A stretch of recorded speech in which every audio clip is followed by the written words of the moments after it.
All right, good afternoon. It's about that time for your weekly update. Wanted to get out here before we kind of wrap everything up for the day. So as you can see, we are currently working on your subflooring. So obviously this is a lot of engineering that goes into the subflooring of the house here. So this is the first floor that we're looking at.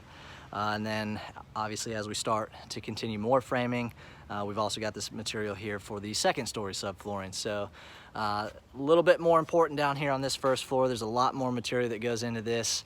As far as the second floor, we got all the I-joist material right here that's going to go on that second floor, but what you see going on right here is a lot sturdier than the I-joist is, obviously, because it carries more weight. So you see a lot of the LVL material here, and then you got a lot of your open web member material here. Again, just trying to support the weight of the house sitting on it.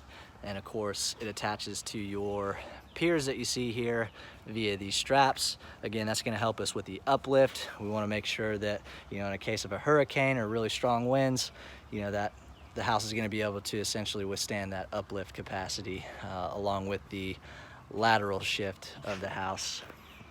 So hopefully you guys can kind of get a good idea of what that subfloor is going to look like.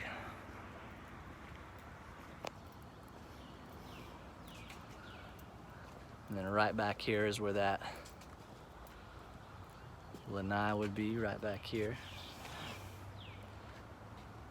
Again, we talked about the concrete that gets placed right in here.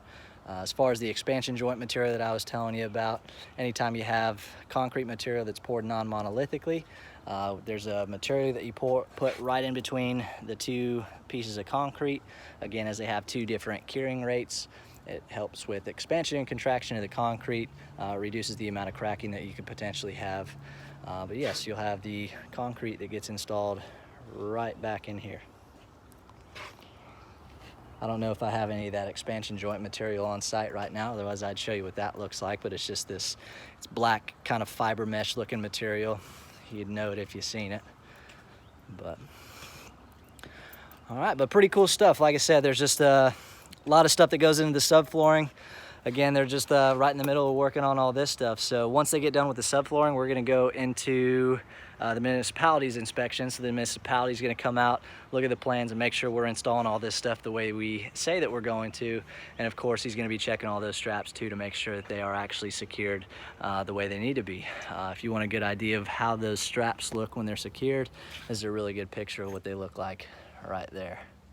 So that's pretty much what we're going for on all the interior columns also. Sometimes they have to install different sorts of blocking to be able to get the attachment point to the actual LVL, but there's a lot of different things that they can do with those straps to make sure that we get that correct connection there, to make sure that that subfloor is held down to all of your piers there. Pretty cool stuff, but that's pretty much all I've got for you this week. Not a whole lot more to show you guys.